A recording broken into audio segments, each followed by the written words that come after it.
mga ka-OFW, andito na naman po ako nang babalik sa aking YouTube channel, OFW Mac Chickies Vlog. So ayan, for today's video, ako na naman po ay mag-share ng nagawa ko pong cake. Ito yung ating basketball team cake. So ayan, umpisan ko na po ipakita sa inyo yung aking basketball team cake. So please don't forget to subscribe my YouTube channel, OFW Mac Chickies Vlog. Tara, umpisan na po natin. So, ayan, ito na nga po yung ating basketball cake. So, umpisa na po natin ipakita o umpisan ko na po ipakita sa inyo kung paano ko po gawin yung ating pinakabola. So, ayan. So, dito sa ating basketball cake, una natin gagawin ay yung bola po na toppers. So, yung ating gagamitin dito is styro. So, bumili lang po ako ng styro. Di ko po alam kung anong size po ito. So, basta kinuha ko na lang po siya sa pamilihan kasi di ko po alam kung anong size po siya. So, ayan. So, ngayon, ika-cover lang po natin dito yung ating fondant, orange fondant. So, ayan. Continue lang po natin i-cover hanggang sa mapuno yung ating styro ng ating fondant. So, ayan. So, anyway, first time ko pong magawa ng ganitong klase ng toppers, yung styro na ika-cover lang po yung ating fondant. So, dati nagawa na po ako ng bola, pero yung tunay po siya na cake, tapos kinabiran ko lang po siya ng fondant. So, yung ginawa ko po dati is, yun. Bali, yung dati kong ginawa is, kalahati is pang soccer ball at saka kalahati naman ay pang basketball. So, puro cake naman po yun. So, ayan, i-continue lang po natin i-cover dito sa ating styro at syempre bago po ako ituloy ang paggagawa ng aking cake, please subscribe po yung aking YouTube channel OFW Mac Chickies Vlog and like and share na po kung pwede po. Maraming salamat. So ayan, continue lang po natin.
ayan, ito na yung ating nagawang bola.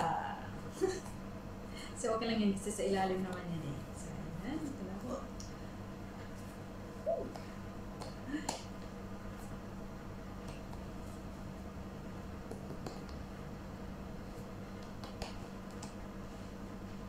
Ayan yung kanya.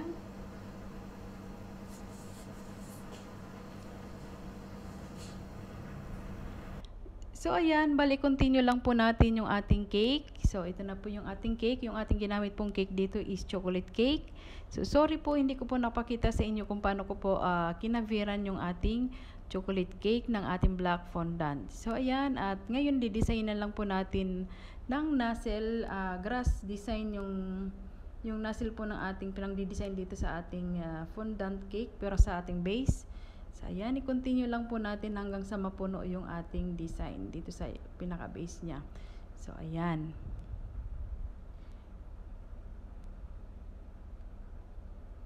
Ayan. So, ngayon naman ay maglalagay naman po tayo dito ng ating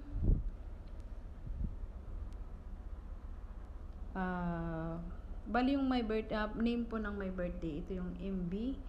So, nakapag-cut out na din po ako. So, ganito naman po ako lagi nakakapaggawa ng cake.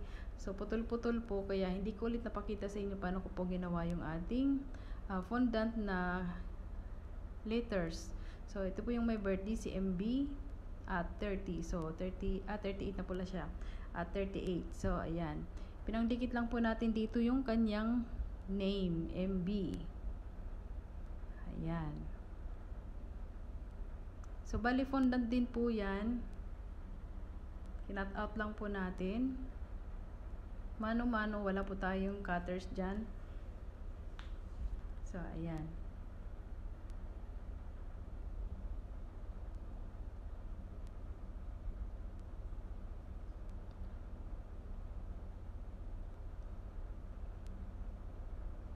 So, ayan. Bali, ito na po yung ating cake. So, ngayon naman ay ilalagay na natin yung ating toppers dito na bola. So, ito yung ating bola na ginawa natin earlier. Ayan. So, hindi siya perfect. This is ilalim kasi matatakpan din naman po siya. At syempre, lalagyan din po natin ng stick. Barbecue stick po para hindi po siya mahulog kasi ita-travel pa ito mamaya. So, sa city pa po itong may-ari, nagpagawa ng cake, kaya kailangan natin lagyan ng stick para hindi siya mahulog. So, ayan.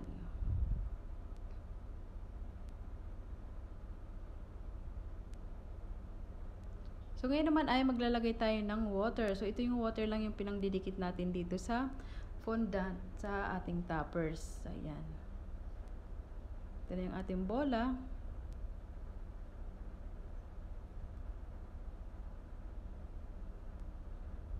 So, yung bola natin dito ay sinlaki ng tunay na bola.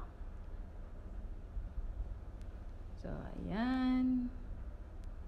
Ito na po yung ating basketball team cake. Tapos na. Ayan. Happy birthday po, MB. Basketball team cake. So, ayan.